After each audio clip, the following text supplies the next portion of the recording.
Assalamualaikum warahmatullahi wabarakatuh. Alhamdulillahi rabbil alamin wa bihi nasta'in ala umuri dunya waddin. Wassalatu wassalamu ala asyrafil anbiya wal mursalin sayyidina Muhammadin wa ala alihi wa sahbihi ajma'in. Asyhadu an la ilaha illallah wahdahu la syarika lah wa asyhadu anna sayyidana Muhammadan abduhu wa rasuluh. Allahumma salli wa sallim ala sayyidina Muhammadin miftahi babi rahmatillah adada ma fi ilmillah salatan wa salaman daimaini bidawami mulkillah wa ala alihi wa sahbihi. Amma ba'd. Alhamdulillah, segala puji kita haturkan kehadirat Allah subhanahu wa ta'ala. Salawat dan salam kita haturkan kepada junjungan kita Nabi besar Muhammad sallallahu alaihi wasallam beserta keluarga dan para sahabatnya. Ikhwani rahimakumullah, para habaib, para sesepuh ya, di antaranya Al-Habib Nasir bin Utsman Bashiban, Al-Habib Khalil bin Ahmad Bashiban, dan Ketua Takmir Masjid Al-Habib Ahmad Wildan bin Utsman Bashiban, dan tentunya bersama kita Sekda Al-Habib Hamzah Khalifi bin Abi Bakar As-Segaf. InsyaAllah kita dapat keberkahan beliau, para habaib kita, para sesepuh kita, yang insyaallah kita mendapatkan cahaya daripada hadirnya kita di majlis ini. Rahmat Allah subhanahu wa ta'ala, karunia Allah subhanahu wa ta'ala. Amin Allahumma amin. Bapak-bapak, ibu-ibu, sehat?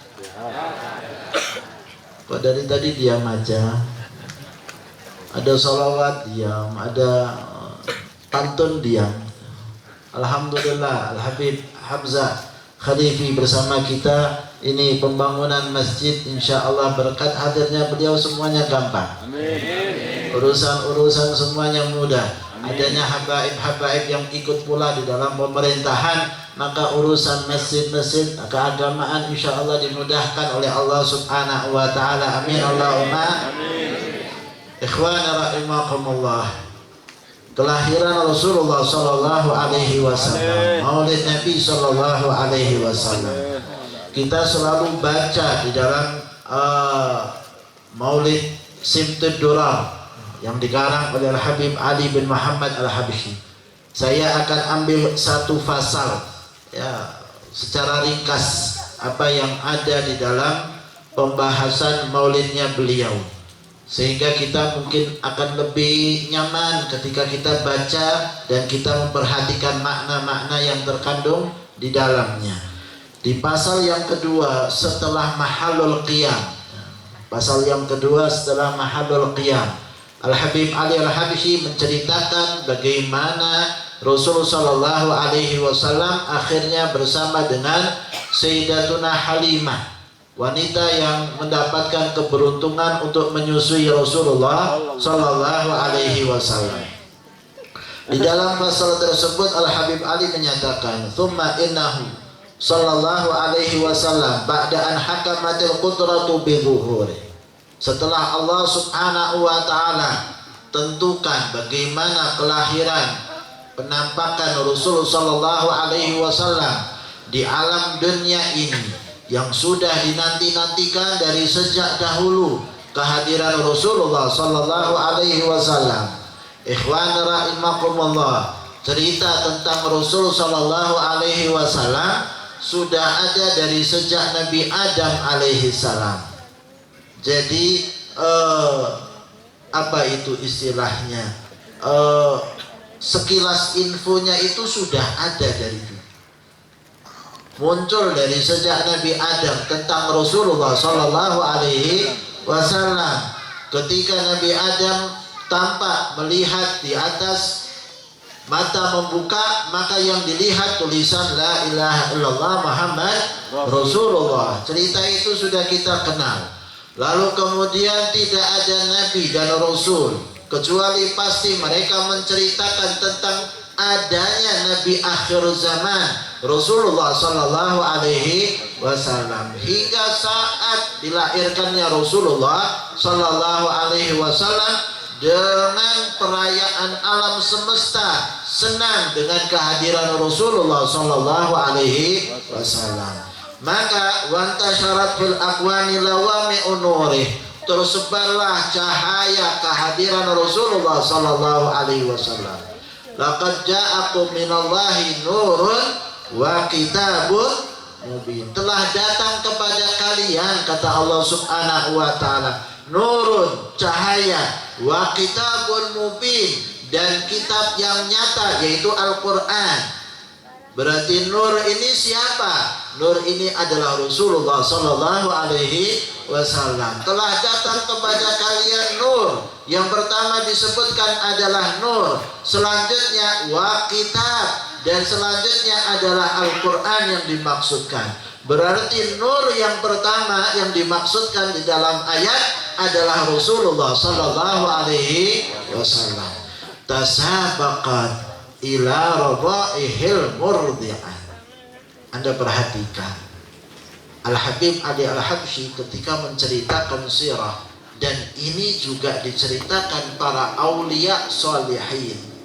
Mereka berbeda dengan cerita sirah-sirah yang ada. Apa yang diceritakan oleh beliau disebutkan dalam pembahasan ini, tasabaqat ila radha'ihil murdi'at.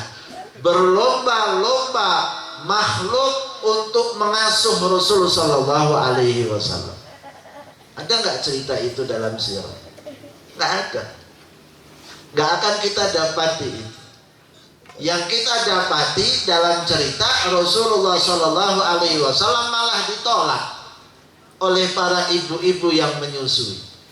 Tapi anehnya Al-Habib Ali Al-Habsyi, dan itu Anda akan dapati di dalam kitab Maulid Diba, di dalam kitab Al-Barzanji, tentang bagaimana sesungguhnya alam semesta ini berebut untuk ngasuh Rasul sallallahu alaihi wasallam. Langit menawarkan diri, laut menawarkan dirinya, gunung menawarkan dirinya. Semua makhluk alam semesta ini berebut menawarkan dirinya kepada Allah. Ya Allah, berikan Rasul Muhammad kepada kami untuk kami asuh. Tapi semuanya ditolak oleh Allah Subhanahu wa ta'ala. Sehingga ceritanya jangan dianggap Rasulullah ditolak sama ibu-ibu yang menyusui itu. Tapi sesungguhnya yang berebut adalah alam semesta ini. Wa tawaffarat raghabatu ahlil wujudi fi hawanati hadhihi. Dan betapa alam semesta ini berkeinginan untuk mengasuh zat ini, yaitu Rasulullah sallallahu alaihi wasallam. Jadi bisa Anda bayangkan kalau seluruh alam semesta menawarkan dirinya untuk mengasuh Rasul sallallahu alaihi wasallam, dan ada 10 orang, 20 orang yang nolak Rasul sallallahu alaihi wasallam, ini 20 orang nggak dianggap. Ceritanya jadi beda. Ceritanya jadi berbeda, karena yang menawarkan diri untuk mengasuh Rasul sallallahu alaihi wasallam bukan cuma 10, 20, ratusan, ribuan makhluk berusaha untuk mengasuh Rasul sallallahu alaihi wasallam. Maka itulah yang terjadi, ikhwan rahimakumullah. Dan Anda akan dapati sirah semacam ini hanya dalam kitab-kitab maulid. Gak akan Anda dapati dalam sirah biasa yang kita baca. Kenapa? Orang-orang ahlullah, orang-orang yang dekat kepada Allah, orang-orang yang dekat kepada Rasul sallallahu alaihi wasallam tidak ingin menceritakan penolakan Rasul sallallahu alaihi wasallam, karena mereka melihatnya yang lebih banyak. Sedangkan makhluk biasanya lihatnya orang-orang saja, tapi alam semesta ini sebenarnya berebut untuk mengasuh Rasul sallallahu alaihi wasallam.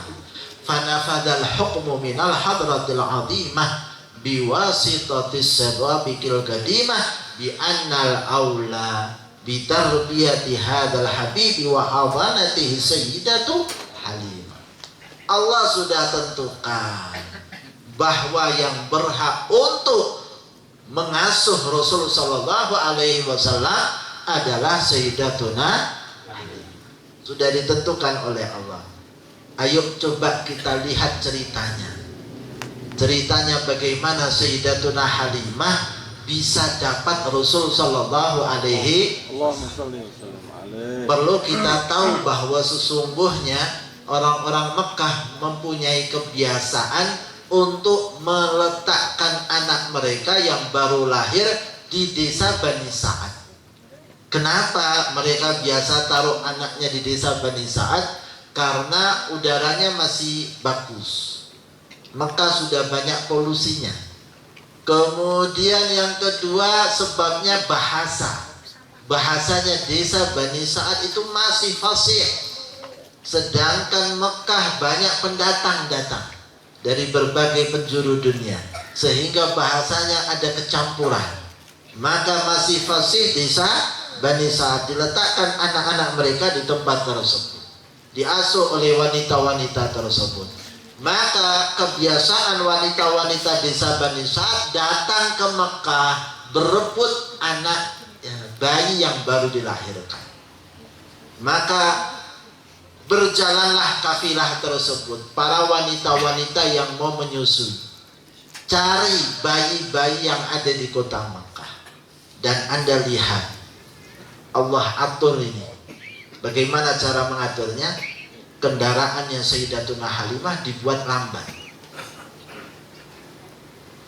Untanya, keledainya jalannya lambat, bensinnya kosong,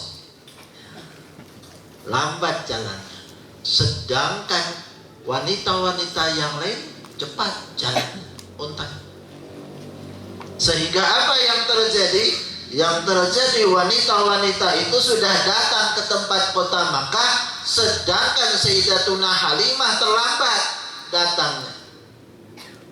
Maka mereka ketika sudah datang berebut mereka untuk cari bayi-bayi. Bayi yang bagaimana yang mereka cari? Bayi yang ayahnya masih ada. Untuk apa? Bisa dapatkan upah kan mereka yang mau. Mereka kan maunya dapatnya harta. Apalagi ayahnya orang kaya, tokoh masyarakat, itulah yang bakal dicari oleh mereka. Maka ketika datang sampai di Makkah, mereka pun cari. Dan ketika mereka ditawarkan Rasulullah Sallallahu Alaihi Wasallam, ditanyakan mana ayahnya? Oh, ayahnya sudah wafat. Maka apa yang dikatakan mereka? Apa yang bisa diperbuat sama kakeknya untuk kita? Kalau ayahnya sudah wafat, paling kakeknya ngasihnya kurang lebih. Gak seperti kalau ayahnya sendiri. Akhirnya mereka pun meninggalkan Rasul Sallallahu Alaihi Wasallam, cari anak-anak yang lain, cari bayi-bayi yang lainnya, sehingga mereka sudah dapat semua bayi-bayi tersebut. Datanglah Sayyidatuna Halimah yang untanya terlambat tadi. Yang untanya terlambat, memang dibuat lambat kok sama Allah. Bukan satu hal yang memang tidak sengaja. Memang ini aturannya Allah Subhanahu wa ta'ala untuk diperuntukkan dapat Rasul Sallallahu Alaihi Wasallam. Hingga akhirnya Sayyidatuna Halimah datang ke kota Makkah, cari bayi-bayi, habis sudah. Semuanya sudah diambil oleh wanita-wanita yang tadi lebih dahulu datang. Dan tersisa satu saja, Rasulullah Sallallahu Alaihi Wasallam. Maka ketika tersisa satu saja, Sayyidatuna Halimah bicara sama suaminya, ini kita dapat anak yatim, gimana ini? Kata Sayyidatuna Halimah, saya nggak akan pulang kosong, nggak mau rugi kita. Masa pulang kita nggak bawa anak? Rugi kita, harus bawa anak satu. Ini adanya anak yatim bagaimana? Nggak apa-apa. Kita dapatkan anak yatim, semoga dapat keberkahan dari anak yatim ini. Maka didatangilah Rasulullah Sallallahu Alaihi Wasallam. Anda mau tahu hal keajaiban? mulai terjadi setelah pegang Rasul Shallallahu Alaihi Wasallam. Perjalanan yang lelah yang dilakukan oleh Sayyidatuna Halimah sehingga air habis perjalanan tersebut, sehingga anaknya tidak bisa disusui oleh Sayyidatuna Halimah. Sayyidatuna Halimah kan punya anak, baru lahir dia pun melahirkan anak. Tapi karena perjalanan yang melelahkan di saat itu dengan unta yang lemah, membuat dia pun gak punya air untuk minum dirinya, sehingga dia pun gak bisa menyusui anaknya. Malam itu anaknya nangis dan gak bisa tidur. Tapi ikhwana rahimakumullah, ketika bawa Rasul Sallallahu Alaihi Wasallam, pegang Rasul Sallallahu Alaihi Wasallam, anehnya Sayyidatuna Halimah langsung bisa menyusui Rasulullah Sallallahu Alaihi Wasallam sampai kenyang. Setelah itu dia pun bisa menyusui anaknya sampai kenyang, hingga malam tersebut keduanya tidur dengan nyaman, nggak ada yang ganggu sama sekali. Didapati untanya, ternyata untanya air susunya banyak sekali. Dikeluarkanlah air susu tersebut dari unta tersebut. Sayyidatuna Halimah bisa minum, suaminya bisa minum. Malam tersebut mereka bermalam masih di kota Makkah dan tidur dengan nyamannya, gak ada yang ganggu sama sekali. Besok paginya mereka bangun dengan segar, nyaman. Apa kata suami Halimah? Wahai Halimah, kamu bawa anak yang diberkati. Ini anak beda ini. Satu malam saja sudah ngasih kita perbedaan yang luar biasa.